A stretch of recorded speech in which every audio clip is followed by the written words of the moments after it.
Hi friends, എല്ലാവർക്കും ഈ പുഴയും കിടന്ന സീരിയലിന്റെ അടുത്ത ആഴ്ചത്തെ കഥയിലേക്ക് സ്വാഗതം. ഈ റിവ്യൂ നിങ്ങൾക്ക് ഇഷ്ടമായെങ്കിൽ ലൈക്ക് ചെയ്തും സബ്സ്ക്രൈബ് ചെയ്തും സപ്പോർട്ട് ചെയ്യണേ. അരവിന്ദന്റെ മരണത്തിന് ശേഷം ഗംഗയുടെ വിവാഹം മുടങ്ങുകയും വിവാഹം മുടങ്ങാൻ കാരണക്കാരിയായ സുജാതയോട് എതിർത്ത് സംസാരിക്കുകയുമാണ് കാവേരി. സുജാത ദേഷ്യത്തോടു കൂടി എല്ലാവരോടും സംസാരിച്ച കാവേരിയോട് പറയുന്നു, നീ എന്റെ മുന്നിൽ വന്നു നിന്ന് നെഞ്ചു പൊട്ടി കരയും, അത് ഞാൻ കാണും. ഇത് കേട്ട് എല്ലാവരും വിഷമത്തോടു കൂടി സുജാതയെ നോക്കുകയാണ്. സുജാത ദേഷ്യത്തോടു കൂടി തന്റെ വീട്ടിലേക്ക് പോകാനായി ഇറങ്ങുമ്പോൾ വിനീത് സുജാതയുടെ ഒപ്പം പോകുന്നില്ല. വിനീതിനോട് ദേഷ്യപ്പെട്ട് സുജാത തന്റെ വീട്ടിലേക്ക് പോവുകയാണ്. തുടർന്ന് എല്ലാവരും അരവിന്ദന്റെ ഫോട്ടോയുടെ അരികിലേക്ക് വന്ന് വിഷമത്തോടുകൂടി ഇരിക്കുകയാണ്. വിനീത് പറയുകയാണ്, നിങ്ങൾ ആരും ഇതുവരെ ഭക്ഷണമൊന്നും കഴിച്ചില്ലല്ലോ, ഞാൻ പോയി ഭക്ഷണം വാങ്ങിട്ട് വരട്ടെ. വിശപ്പില്ലാന്ന് ഗംഗ പറയുമ്പോൾ വിനീത് പറയുകയാണ്, ഇങ്ങനെയാണെങ്കിൽ എല്ലാവരും ഹോസ്പിറ്റലിലേക്ക് പോകേണ്ടി വരും. നിങ്ങൾ വേണ്ടേ എല്ലാവരെയും കൊണ്ടും ഭക്ഷണം കഴിപ്പിക്കാൻ? ഞാൻ പോയി ഭക്ഷണം വാങ്ങിച്ചോണ്ട് വരട്ടെ. കാവേരി പറയുന്നു, വേണ്ട വിനീതേട്ടാ, ഞാൻ എന്തെങ്കിലും ചെയ്യാം. വിനീത് പറയുന്നു, നിളയ്ക്ക് നല്ല പനിയുണ്ട്, പെട്ടെന്ന് ഭക്ഷണം എന്തെങ്കിലും ഉണ്ടാക്കി നിളയ്ക്ക് കൊടുക്കണം. ദോശ ഉണ്ടാക്കാന്ന് പറഞ്ഞ്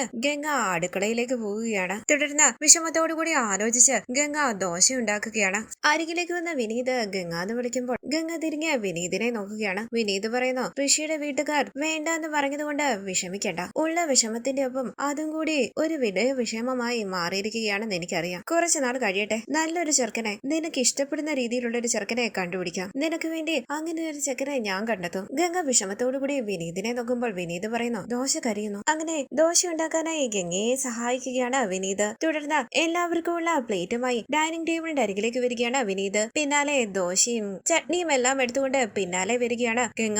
ദോശ കഴിക്കാനായി വിനീത് എല്ലാവരെയും വിളിക്കുമ്പോൾ ഡൈനിങ് ടേബിളിന്റെ അരികിലേക്ക് വന്നിരിക്കുകയാണ് കാവേരി. നിളയെയും കൂട്ടിക്കൊണ്ട് യമുനയും ഡൈനിങ് ടേബിളിന്റെ അരികിലേക്ക് വന്നിരിക്കുന്നു. ഇതെല്ലാം കണ്ട് വിഷമത്തോടുകൂടി സോഫയിൽ ഇരിക്കുകയാണ് ശാരദയും മുത്തശ്ശിയും. വിനീത് എല്ലാവർക്കും ഉള്ള ഭക്ഷണം പ്ലേറ്റിലേക്ക് എടുക്കുകയാണ്. ഗംഗ ആ ഭക്ഷണം ശാരദയ്ക്കും മുത്തശ്ശിക്കും കൊണ്ട് കൊടുക്കുന്നു. നിള ഭക്ഷണം കഴിക്കാതെ ഇരിക്കുമ്പോൾ കാവേരി നിളയ്ക്ക് ഭക്ഷണം വാരി കൊടുക്കുകയാണ്. നിള വേണ്ടാന്ന് പറയുമ്പോൾ കാവേരി പറയുന്നു, നമ്മൾ പറയുന്നതും ചെയ്യുന്നതും ഒക്കെ അച്ഛന് കാണുകയും കേൾക്കുകയും ചെയ്യാം. നമ്മൾ ഭക്ഷണം കഴിക്കാതെ വിശന്നിരുന്നാൽ അച്ഛന് വിഷമവും സങ്കടവും ആകും. അച്ഛനെ വെറുതെ സങ്കടപ്പെടുത്തണോ മോളെ? അങ്ങനെ കാവേരി ഭക്ഷണം വാരി കൊടുക്കുമ്പോൾ അത് കഴിക്കുകയാണ് നിള. യമുനയ്ക്കും കാവേരി ഭക്ഷണം വാരി കൊടുക്കുകയാണ്. ഭക്ഷണം കഴിക്കാതെ വിഷമത്തോടുകൂടി ഇരിക്കുന്ന ശാരദയുടെ അരികിലേക്ക് ചെന്ന് കഴിക്കാനായി നിർബന്ധിക്കുകയാണ് ഗംഗ. കരഞ്ഞുകൊണ്ട് ശാരദ ഗംഗയ്ക്ക് ഭക്ഷണം വാരി കൊടുക്കുകയാണ്. കണ്ടു നിറഞ്ഞ് ആ ഭക്ഷണം കഴിക്കുകയാണ് ഗംഗ. കണ്ടു നിറഞ്ഞ കാവേരി പറയുന്നു, ഫോണിൽ സംസാരിക്കാൻ പറ്റാത്ത എവിടെയോ അച്ഛനുണ്ടെന്ന് നമുക്ക് വിചാരിക്കാം. അച്ഛൻ എപ്പോഴും നമ്മുടെ ഒപ്പം തന്നെയുണ്ട്. അച്ഛന് വേണ്ടി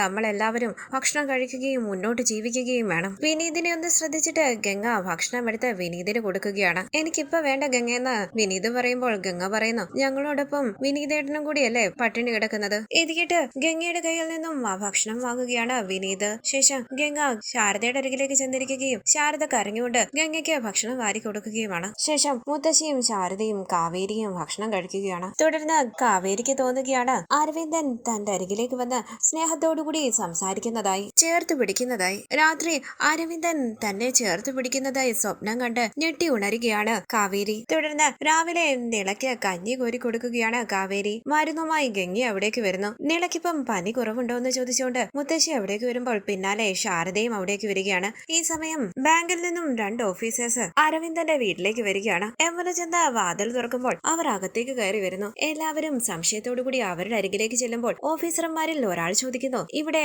അരവിന്ദൻ ആരാ? ഞങ്ങളുടെ അച്ഛനാണെന്ന് കാവേരി പറയുമ്പോൾ ആ ഓഫീസർ ചോദിക്കുന്നു, അരവിന്ദനുണ്ടോ? ഒന്ന് വിളിച്ചേ. ശാരദ പറയുന്നു, വിളിച്ചാൽ വരാത്ത ദൂരത്തേക്ക് എന്റെ അരവിന്ദേട്ടൻ പോയി. കാവേരി ചോദിക്കുന്നു, എന്താ കാര്യം സർ, നിങ്ങൾ ആരാ? ഓഫീസർ പറയുകയാണ്, ഞങ്ങൾ ബാങ്കിൽ നിന്നും വരുന്നതാ. അരവിന്ദൻ എവിടെ പോയി? ഗംഗ പറയുകയാണ്, ഞങ്ങളുടെ അച്ഛൻ മരിച്ചിട്ട് 2 ദിവസം ആയതേ ഉള്ളൂ. ആ ഓഫീസർമാർ മരിച്ചോ എന്ന് ചോദിച്ച് മുഖത്തോട് മുഖം നോക്കുകയാണ്. എന്താ കാര്യമെന്ന് കാവേരി ചോദിക്കുമ്പോൾ അവരിൽ ഒരാൾ പറയുന്നു, ഈ വീടിന്റെ ലോൺ 8 മാസമായിട്ട് അടയ്ക്കുന്നില്ല. ഇത് കേട്ട് എല്ലാവരും ഞെട്ടി നിൽക്കുകയാണ്. കാവേരി പറയുന്നു, ഞങ്ങളുടെ വീട് ലോണിനൊന്നും അല്ല സർ, നിങ്ങൾക്ക് അഡ്രസ് മാറിയതായിരിക്കും. ഓഫീസർ പറയുന്നു, ഞങ്ങൾക്ക് അഡ്രസ് മാറിയിട്ടൊന്നുമില്ല, അരവിന്ദന്റെ വീടല്ലേ ഇത്. ഈ വീടിന്റെ ലോണ് ഞങ്ങളുടെ ബാങ്കിലാ. EMI അടച്ചിട്ട് 8 മാസത്തിൽ കൂടുതലായി. ഞങ്ങൾ എത്ര തവണ ഫോൺ വിളിച്ചു, എത്ര നോട്ടീസ് അയച്ചു, ഒരു റെസ്പോൺസും ഇല്ലല്ലോ നിങ്ങളുടെ സൈഡിൽ നിന്ന്. ഫോണും ലെറ്ററും ഒന്നും ഞങ്ങൾക്ക് കിട്ടിയിട്ടില്ല എന്ന് യമുന പറയുകയാണ്. ഒരു ഓഫീസർ പറയുന്നു, ഇത് അവസാനത്തെ വാണിംഗ് ആണ്. എത്രയും പെട്ടെന്ന് പണം അടച്ചില്ലെങ്കിൽ വീട് ജപ്തി ചെയ്യേണ്ടി വരും. അങ്ങനെ ജപ്തി നോട്ടീസ് കൊടുത്ത് അവർ അവിടെ നിന്ന് പോവുകയാണ്. അത് കണ്ട് ഞെട്ടി വിഷമത്തോടുകൂടി നിൽക്കുകയാണ് എല്ലാവരും. വീടിന് ലോൺ ഉണ്ടായിരുന്നു എന്ന് കാവേരി ചോദിക്കുമ്പോൾ ശാരദ പറയുന്നു, ലോൺ ഉണ്ടായിരുന്നു, പക്ഷെ അരവിന്ദേട്ടൻ കറക്റ്റ് ആയിട്ട് ആ ലോൺ എല്ലാം അടയ്ക്കുന്നുണ്ടായിരുന്നു. തുടർന്ന് അവർ വിനീതിനെ വിളിച്ച്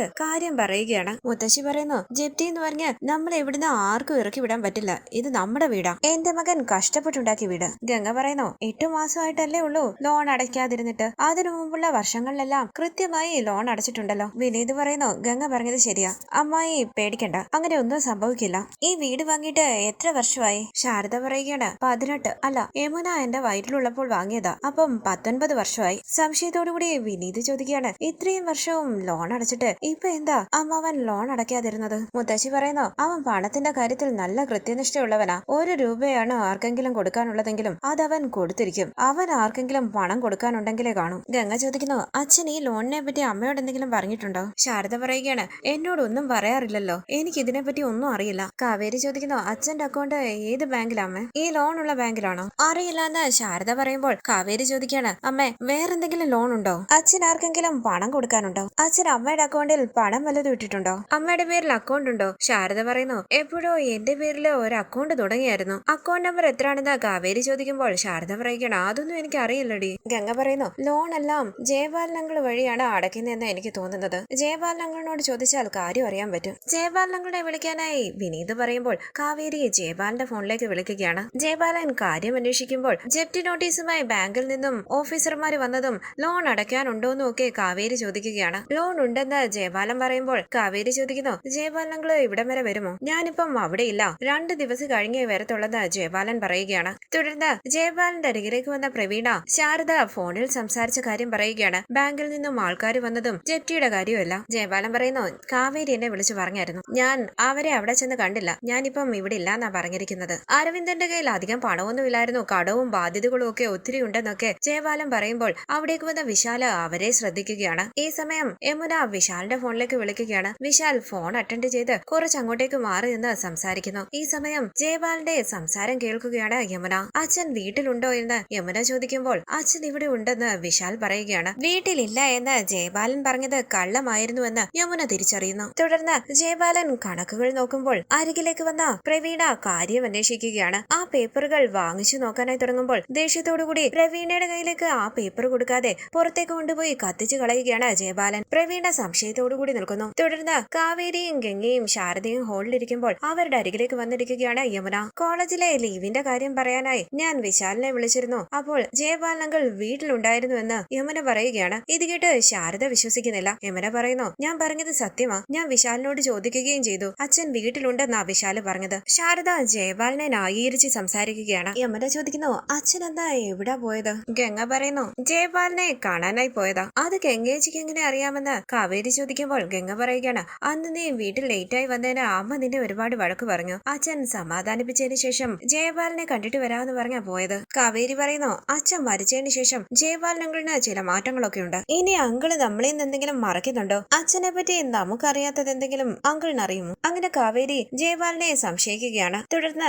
ജയപാലന്റെ വീട്ടിലേക്ക് ചെന്ന വിനീത് ജയപാലനുമായി ലോണിന്റെ കാര്യങ്ങൾ സംസാരിക്കുകയാണ്. സംസാരത്തിൽ നിന്നും ജയപാലൻ എന്തൊക്കെയോ മറച്ചു വെക്കുന്നുണ്ടെന്ന് വിനീതിനും തോന്നുന്നു. ഇക്കാര്യം വിനീത് കാവേരിയെ അറിയിക്കുകയാണ്. തുടർന്ന് കാവേരിയും ഗംഗയും ജയപാലനോട് കാര്യങ്ങൾ ചോദിച്ചറിയാനായി വീട്ടിലേക്ക് പോവുകയാണ്. ഈ സമയം പണം അടയ്ക്കാത്തത് കൊണ്ട് ജപ്തി എന്ന് പറഞ്ഞ് ബാങ്ക് ഓഫീസേഴ്സ് അരവിന്ദന്റെ വീട്ടിലേക്ക് വരികയാണ്. അവർ ജപ്തി ചെയ്താണ് വന്നതെന്നറിഞ്ഞ് ശാരദ ദേഷ്യത്തോടുകൂടി സംസാരിക്കുകയാണ്. ആവശ്യമുള്ള സാധനങ്ങളും എടുത്ത് നിങ്ങൾ വീട്ടിൽ നിന്നും ഇറങ്ങണമെന്ന് ബാങ്ക് ഓഫീസർമാർ പറയുമ്പോൾ ശാരദ പറയുന്നു പറ്റില്ല, ഇതിലെന്തോ ചതിയുണ്ട്. അരവിന്ദേട്ടൻ കറക്റ്റ് ആയിട്ട് ലോൺ അടച്ചതാ, അതെനിക്ക് നന്നായിട്ട് അറിയാം. അരവിന്ദേട്ടൻ മരിച്ചെന്നിറങ്ങിട്ട് വന്ന പ്രശ്നം ഉണ്ടാക്കുകയല്ലേ നിങ്ങള്? അങ്ങനെ ബഹളം വെച്ച് ശാരദ കാവേരിയും നിലയും മുത്തശ്ശിയും കൂട്ടി വീടിനകത്തേക്ക് കയറി വാതിലടയ്ക്കുകയാണ്. തുടർന്ന് ജയപാലന്റെ വീട്ടിലേക്ക് വന്ന ഗംഗയും കാവേരിയും വീടിന്റെ ലോൺ അടയ്ക്കാത്തതിനെ കുറിച്ച് ജയപാലനോട് സംസാരിക്കുകയാണ്. ലോൺ അടച്ചില്ലെങ്കിൽ ജപ്തി ചെയ്യുമെന്നാണ് പറഞ്ഞതെന്ന് കാവേരി പറയുമ്പോൾ ജയപാലൻ പറയുകയാണ് ലോൺ അടച്ചില്ലെങ്കിൽ ജപ്തി ചെയ്യുമെന്ന് പറഞ്ഞു. അപ്പം ഇത്രയും വർഷം കറക്റ്റായിട്ട് ലോൺ അടച്ചതിൽ എന്താ അർത്ഥം? ഗംഗ ചോദിക്കുന്നു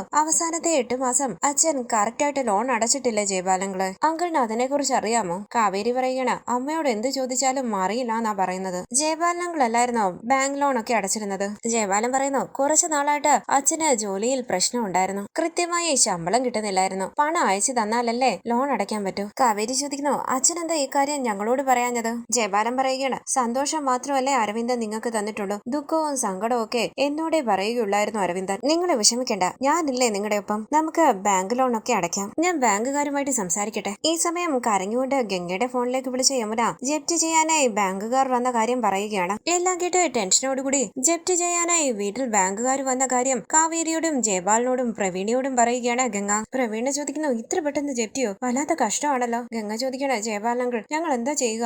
ജയപാലൻ ടെൻഷനോടുകൂടി നിൽക്കുകയാണ്. തുടർന്ന് വിനീതിന്റെ ഫോണിലേക്ക് വിളിച്ചു നില ജപ്തി ചെയ്യാനായി വീട്ടിൽ ആൾക്കാർ വന്ന കാര്യം പറയുകയാണ്. വിനീതിന്റെ ഒപ്പം നിവിനും ഉണ്ട്. തുടർന്ന് അരവിന്ദന്റെ വീട്ടിലേക്ക് പോലീസുകാർ വരികയാണ്. ഇത് കണ്ട് ഭയത്തോടുകൂടി നിൽക്കുകയാണ് എല്ലാവരും. ബാങ്കുകാർ പറഞ്ഞത് പ്രകാരം പിൻവശത്തെ വാതിലിലൂടെ അകത്തേക്ക് കയറിയ പോലീസുകാർ ദേഷ്യത്തോടുകൂടി സംസാരിക്കുകയാണ് ശാരദയോടും യമുനയോടും നിളയോടും മുത്തശ്ശിയോടും. പോലീസുകാരൻ പറയുന്നു, കോർട്ടിൽ നിന്ന് ഓർഡർ ഉണ്ട്, വീട് ജപ്തി ചെയ്യണം, നിങ്ങൾ ഈ വീട്ടിൽ നിന്നും ഇറങ്ങി കൊടുത്തേ പറ്റൂ. മുത്തശ്ശി കരഞ്ഞുകൊണ്ട് പോലീസുകാരോട് സംസാരിക്കുകയാണ്. അവർ ദേഷ്യത്തോടുകൂടി ഇറങ്ങി കൊടുക്കാനായി പറയുകയാണ്. ഇത് കേട്ട് യമുന പറയുന്നു, അമ്മേ വാ നമുക്ക് പുറത്തേക്ക് പോകാം. അങ്ങനെ യമുന ശാരദയും നിളയും മുത്തശ്ശിയും കൂട്ടി പുറത്തേക്ക് ഇറങ്ങി വരികയാണ്. പിന്നാലെ പോലീസുകാരും വരുന്നു. വാതിലിന്റെ അരികിലേക്ക് വന്ന ശാരദ സ്റ്റെപ്പിലേക്ക് ഇരിക്കുകയാണ്. വീട്ടിൽ നിന്നും ഇറങ്ങി കൊടുക്കില്ല എന്ന് പറഞ്ഞ് പോലീസുകാർ വളരെ ദേഷ്യത്തോടുകൂടി ശാരദയോട് സംസാരിക്കുന്നു. ഞാൻ ഈ വീട്ടിൽ നിന്നും ഇറങ്ങില്ല. അരവിന്ദേട്ടൻ എനിക്ക് തന്ന വീടാണിത്. എനിക്കും മക്കൾക്കും അമ്മയ്ക്കും താമസിക്കാനായി. ഇവിടെ നിന്ന് ഞാൻ ഇറങ്ങില്ല എന്ന് പറഞ്ഞ് ബഹളം വെക്കുകയാണ് ശാരദ. ഈ സമയം അവിടേക്ക് വരികയാണ് വിനീതും നിവിനും.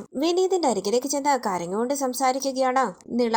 എന്തുപറ്റി അമ്മായി എന്ന് ചോദിക്കുമ്പോൾ മുത്തശ്ശി പറയുകയാണ്, വിനീതേ മോനെ നോക്ക്, ഞങ്ങളോട് ഈ വീട്ടിൽ നിന്നും ഇറങ്ങി പോകണമെന്നാ ഇവര് പറയുന്നത്. ബാങ്ക് ഓഫീസർമാരോടും പോലീസുകാരോടും എല്ലാം നിവിൻ സംസാരിക്കുകയാണ്. വിനീതും അപേക്ഷിക്കുന്ന രീതിയിൽ അവരോട് സംസാരിക്കുകയാണ്. ഗ്രഹനാഥൻ മടിച്ചിട്ട് 2 ദിവസമായതേ ഉള്ളൂ. ഇവരിപ്പം എവിടെ പോകാനാ? കുറച്ച് സമയം കൂടി വേണം. കഴിഞ്ഞ ദിവസമാണ് ഇവരറിഞ്ഞത് ലോൺ ഉണ്ടെന്നും ലോൺ അടച്ചിട്ടില്ലാന്നും ഒക്കെ. അവർക്ക് സമയം കൊടുക്കണമെന്ന് വിനീതും നിവിനും അവരോട് പറയുമ്പോൾ കോർട്ട് ഓർഡർ ഉണ്ട്, എത്രയും പെട്ടെന്ന് വീട് ഒഴിഞ്ഞേ പറ്റൂ എന്ന് പോലീസുകാരൻ പറയുകയാണ്. അങ്ങനെ പോലീസുകാരൻ ശാരദയോട് പറയുന്നു, ഈ ഒരു വീടിന് വേണ്ടി ഇന്നത്തെ ദിവസം മുഴുവൻ കളയാൻ ഞങ്ങളെ കൊണ്ട് പറ്റില്ല. ഞങ്ങൾക്ക് വേറെയും ജോലിയുള്ളതാണ്. നിങ്ങൾ എത്രയും പെട്ടെന്ന് വീട് ഒഴിഞ്ഞു കൊടുക്കണം. ആവശ്യമുള്ള സാധനങ്ങളെല്ലാം എടുത്ത് നിങ്ങൾ വീട്ടിൽ നിന്ന് ഇറങ്ങിയേ പറ്റൂ. ബാങ്കുകാർക്ക് വീട് പൂട്ടി സീല് വെക്കേണ്ടതാണ്. പോകില്ല എന്ന് പറഞ്ഞ ശാരദ ദേഷ്യത്തോടു കൂടി അവിടെ ഇരിക്കുകയാണ്. പോലീസ് ഓഫീസർ വനിതാ പോലീസിനോട് പറയുന്നു, ഇവരെ പിടിച്ചു മാറ്റാനായി. ലാത്തിയുമായി അരികിലേക്ക് വന്ന വനിതാ പോലീസ് ശാരദയോട് എഴുന്നേറ്റ് മാറാനായി ആവശ്യപ്പെടുകയാണ്. ശാരദ കേൾക്കാത്ത രീതിയിൽ ഇരിക്കുമ്പോൾ എഴുന്നേക്കടി എന്ന് പറഞ്ഞ് വനിതാ പോലീസ് ലാത്തി കൊണ്ട് ശാരദയെ അടിക്കാനായി തുടങ്ങുകയാണ്. ഈ സമയം അവിടേക്ക് വന്ന കാവേരി ആ ലാത്തിയിൽ കയറി പിടിച്ച് തടയുകയാണ്. വനിതാ പോലീസും മറ്റെല്ലാവരും ഞെട്ടി കാവേരിയെ നോക്കുകയാണ്. കാവേരിയും ഗംഗയും ദേഷ്യത്തോടുകൂടി വനിതാ പോലീസിനെ നോക്കുകയാണ്. മറ്റൊരു വനിതാ പോലീസ് കാവേരിയെ തല്ലാനായി ലാത്തിയുമായി വരുമ്പോൾ മുന്നിലേക്ക് കയറി നിന്ന് അവരെ പിടിച്ചു തെള്ളുകയാണ് ഗംഗ.